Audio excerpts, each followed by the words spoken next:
Hello everyone, welcome back to my channel. So যেমনকি আমরা সবাই জানি পুজো প্রায় আমাদের দোরগোড়ায়, তাই আমি আজকে মাকে নিয়ে চলে গেছিলাম শপিং করতে। তার জন্য ফাটাফাট আমি চলে যাই মেট্রো স্টেশনে অ্যান্ড ওখান থেকে মেট্রো ধরে ফাইনালি আমরা পৌঁছে গেছিলাম এমজি রোড, মহাত্মা গান্ধী রোডে। অ্যান্ড ওখান থেকে আমাদের যাওয়ার ছিল আদি ইন্ডিয়ান সিল্ক হাউসে। আর তোমরা দেখতেই পাচ্ছ এখানে ব্যাপক ভিড় ছিল, কিন্তু ভিড় তো হবেই বস, শাড়ির এখানে বিপুল সম্ভার ছিল। লাইক কাতান সিল্ক থেকে শুরু করে কাঞ্জিভারাম, জামদানি, বেনারসি কি ছিল না। এবার যেহেতু কি আমরা গেছিলাম বেসিক্যালি বেনারসি কিনতে, কারণ আমার মায়ের অনেকদিন থেকে শখ ছিল একটা বেনারসি কেনার। সো আমরা ওটাই দেখছিলাম। কিন্তু বেনারসির এত হিউজ কালেকশন ছিল যে আমি আর মা তো লিটারালি কনফিউজড হয়ে গেছিলাম।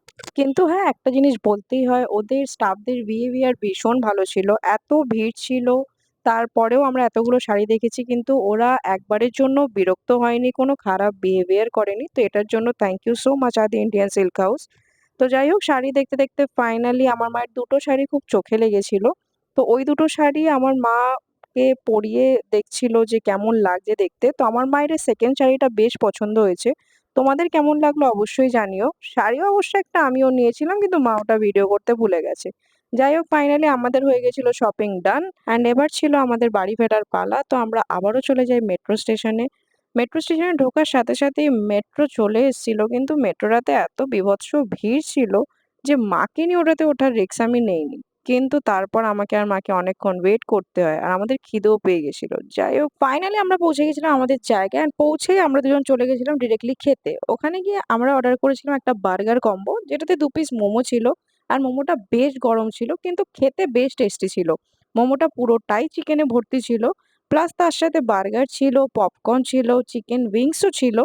চিকেন উইংসের সাইজটাও বেশ সুন্দর দিয়েছিল ওরা। আর তার সাথে ফ্রেঞ্চ ফ্রাইস ছিল, কোল্ড ড্রিঙ্কও আমরা নিয়েছিলাম অ্যাজ আ রিফ্রেশমেন্ট, কারণ রিফ্রেশমেন্ট জুস ওখানে কিছু অ্যাভেলেবেল ছিল না।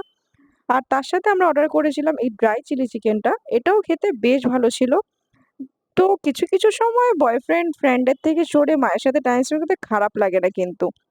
যাই হোক, ফাইনালি খাওয়া দাওয়ার পর আমরা চলে আসলাম বাড়ি। তো আজকের ভিডিওটা এইটুকুই। তোমাদের ভিডিওটা কেমন লাগলো অবশ্যই জানি, অ্যান্ড ভিডিওটা ভালো লেগে থাকলে like, comment, subscribe and share করে দিও। তো দেখা হবে তোমাদের সাথে নেক্সট ভিডিওতে। ততক্ষণের জন্য টাটা।